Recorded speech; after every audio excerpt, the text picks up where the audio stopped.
Next, learn about the set interface. The set interface, which is also a sub-interface of the collection. Let's see what kind of features it has. So the set interface is inherited from the collection.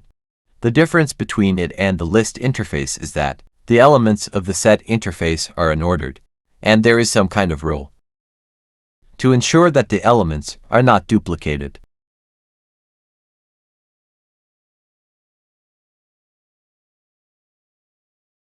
List is ordered and repeatable.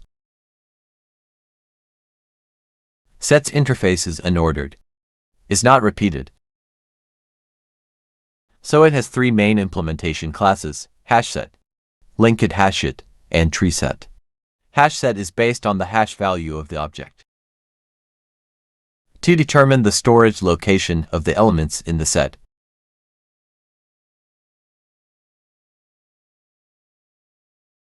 A linked hashIt is a data store. That is a combination of a linked list and a hash table. A treeSet stores elements as a binary tree. You can sort the elements in the set. So let's go back to hashSet.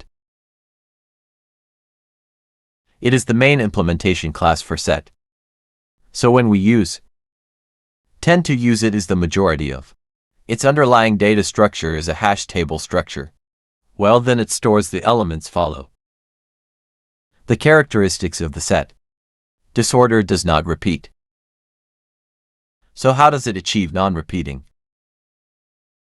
The element's hashcode method is called first. Determine where to store the element. Then it calls the equals method of the element object to make sure there are no duplicates at that location. Set is the same as list, are accessed in the same way, but the elements of the set are unordered.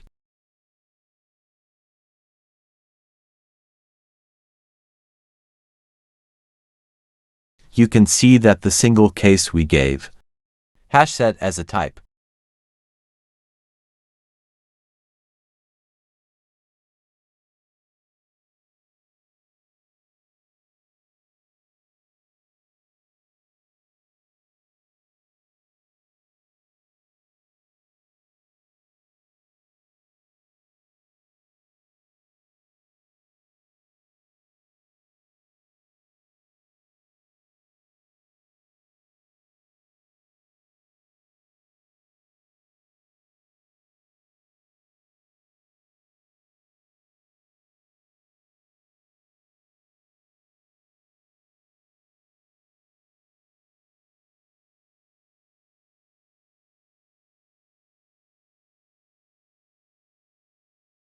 We can also use the iterator on the set.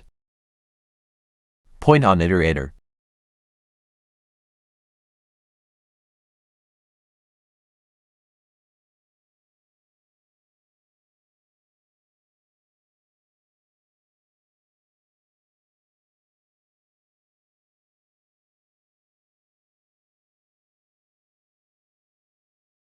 Execute. Look at this. The results are not in the same order as they were added. This is access disorder. Set special set characteristics. The first access disorder. Well, then cannot be repeated.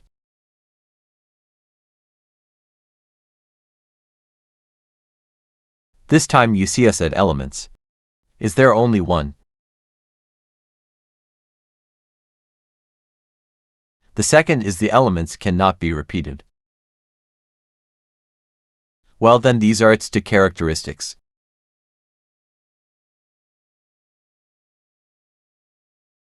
There is also an order of access.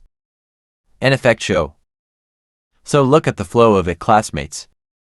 So every time I add an element, first, the hashcode method is called to get the hash value of the element object. If the hash value is okay, that is, if the hash value is different, the hash value is stored directly. If the hashes are the same, Then it calls equals method to compare them.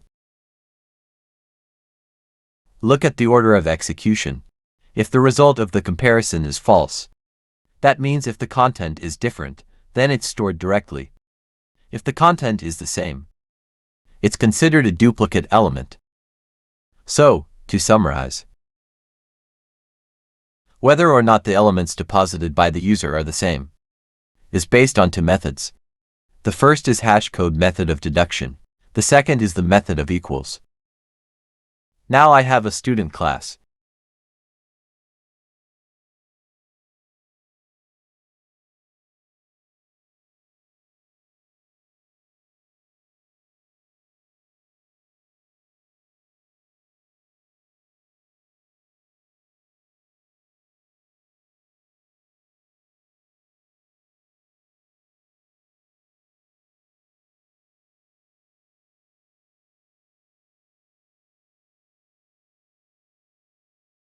Then we'll start storing the student object. We'll start storing the student object as an element of a collection.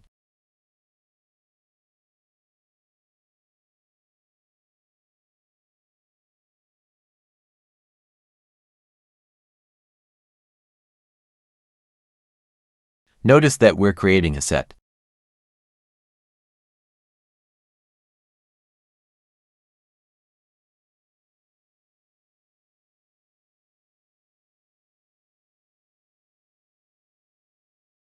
We can add student objects.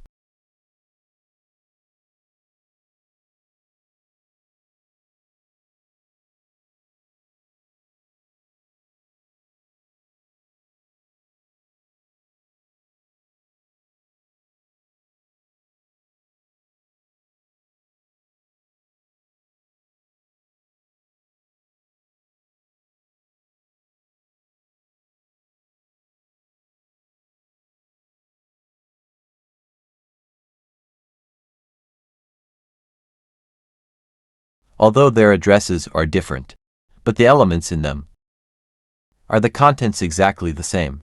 Okay, then we now add these three objects into the set collection respectively.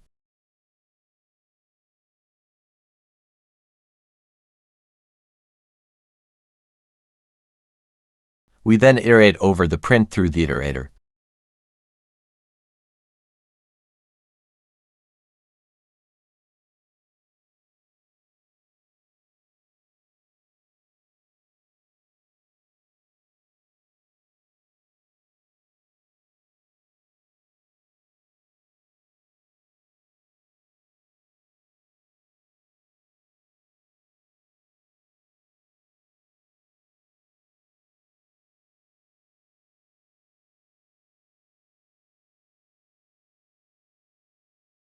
We can now print his name and age.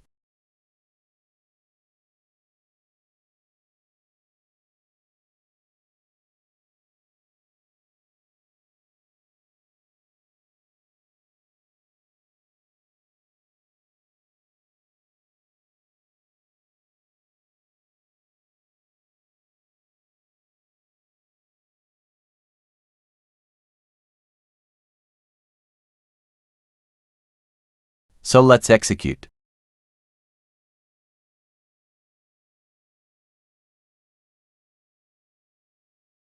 So if I follow our thinking, if the contents are the same, well, consider them the same. Then this should be treated as a duplicate element. This is because the principle of set to remove duplicate elements.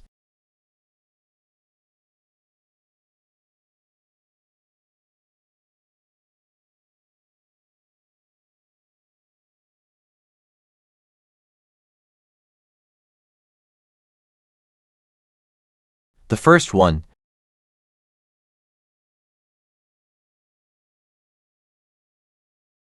let's start by calling the object's hashcode method. And then he gets the hash value. Well, if the hash value is different, then we'll just store it.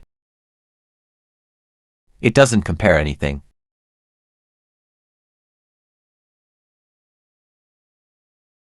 Are their hash values the same?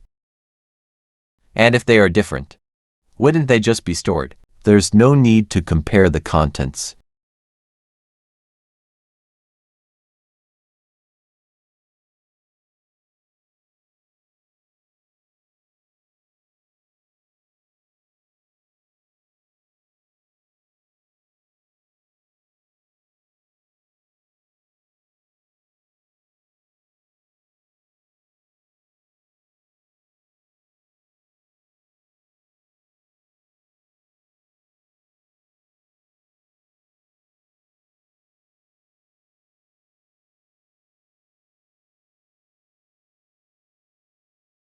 We find that the three hashes are different.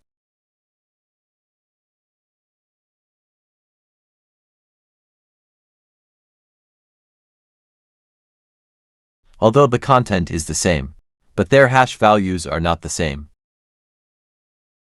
Isn't that just storing them directly, according to their different elements?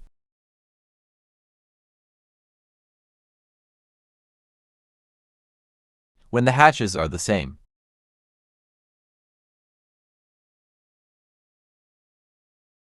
to call the equals method, then this time,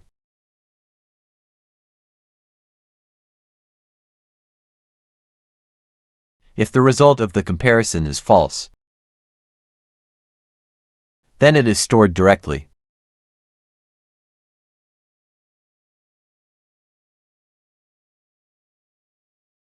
If the result of the comparison is true,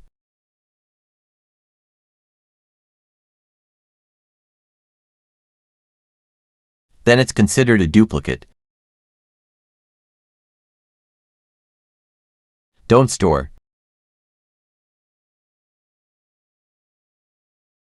As a duplicate element, it has to go through the hashcode method first, when the hashcode value is the same, and when equals evaluates to true.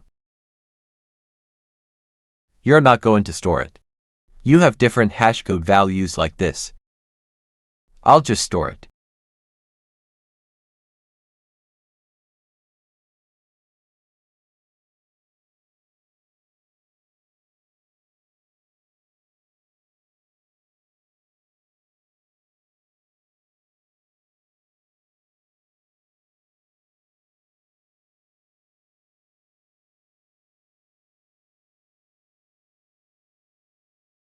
At this point, equals method is rewritten.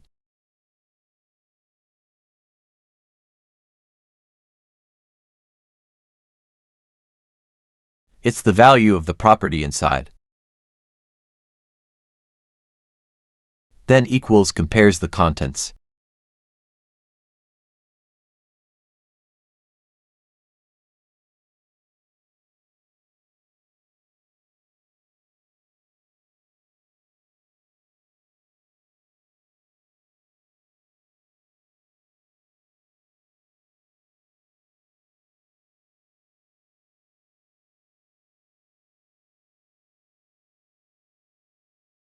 How can the same content be treated as the same element?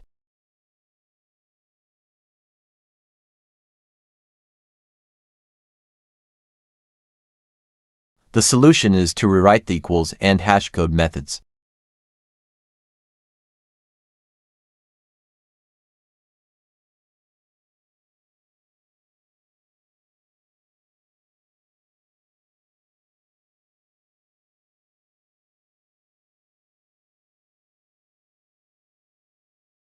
This time is not only Elise.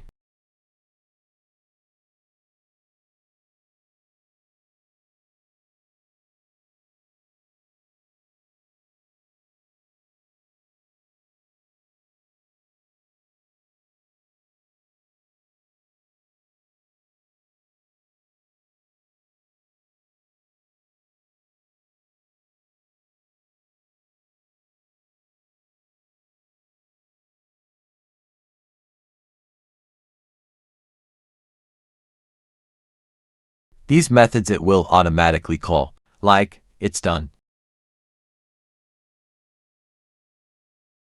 Everyone C is not call this execution.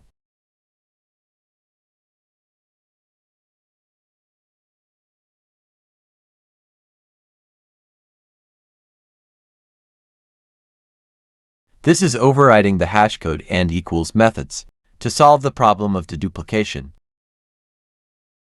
Okay, so enough about hashset. We learn linked-hashit. It is also the main implementation class for the set interface. The difference between this and hashset is it can keep adding elements at the same time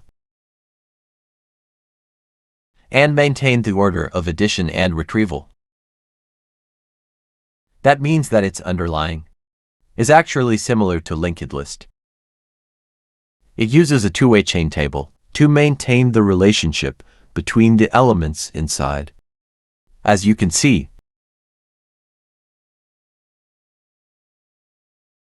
and add 3 elements to it. Then when iterating, the order of fetching and storing is the same. Let's demonstrate that.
Let's execute it. At this point, we realize that, look at the order in which it prints. That's the order of the iterate. Is not the same as the order of storage. Okay, so that's all for linked-hashit.